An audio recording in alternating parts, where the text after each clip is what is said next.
नमस्कार मित्रांनो, आज मी चाललेलो बाहेर आणि मग काय हा माझा भाचा श्लोक तर तो पण मागे लागला. मग त्याला पण घेऊन आम्ही निघालो सगळे बाहेर फिरायला. आणि मग त्याला काहीतरी आठवलं, तो परत तुरू तुरू तुरू तुरू तुरू पळत पाठी गेला. त्याला आठवलं की अरे आपली छोटीशी गाडी राहिलेली आहे. तो म्हणतो मामा मामा माझी छोटीशी गाडीवर चल, आपण त्याच्यावर फिरायला जाऊ. पण काय त्याच्या गाडीवर तर जाऊ नाही शकत. मग त्याला उचलून गपचूप आमच्या गाडीवर टाकला. आणि मग मी, माझी मम्मी, माझी आत्या, माझे मामा, माझी दीदी, माझे जिजू हे सगळे निघाले मंदिराकडे. आणि निघता निघता संडे असल्यावर तर ट्रॅफिक तर 100% लागणार. आणि आम्ही चाललो होतो कल्याणजवळील असलेल्या बिर्ला मंदिरच्या इथे. या मंदिरात आम्ही लहानपणापासून मी इथे येत आहे. आणि ह्या मंदिराचा गाभारा एवढा सुंदर आहे की तिथे कधी पण आलं तरी प्रसन्नच फील होतं. आणि ह्या बिर्ला मंदिरामध्ये खूप साऱ्या वेगवेगळ्या पिक्चरची शूटिंगसुद्धा झालेली आहे.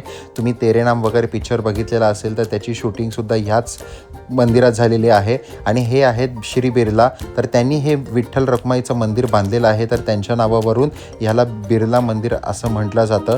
आणि हे मंदिर एवढं भव्य आहे आणि ह्याच्यावरची जी नक्षी आहे ती एवढी सुंदर आहे आणि आकर्षित आहे. त्यामुळे कधीही मंदिरात गेलं तरी आपलं मन प्रसन्न होतं.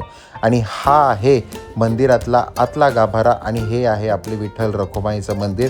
पुंडलिकवरदे हर विठ्ठल. आणि त्याच्यानंतर इकडे आतमध्ये आल्यानंतर आज एकादशी असल्यामुळे वेगवेगळे कार्यक्रम चालू होते.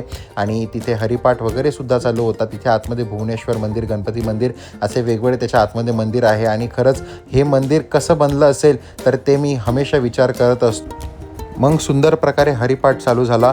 हरिपाठ ऐकल्यानंतर मग आम्ही पडलो सगळे मंदिराच्या बाहेर पडल्यानंतर हे मंदिर बाहेरून पण बघा की किती सुंदर आहे आणि आकर्षित आहे. आणि मंदिराच्या इथे गार्डन पण आहे. मग आम्ही आमचे सगळे फॅमिली मेंबर गार्डनमध्ये खेळत होतो. हा श्लोक तर एकदम आनंदित झाला की त्याला वेगवेगळ्या गोष्टी भेटल्या. आणि मग खाली आलो, त्याला खेळवलं आणि मग आम्ही घरी गेलो. बाय.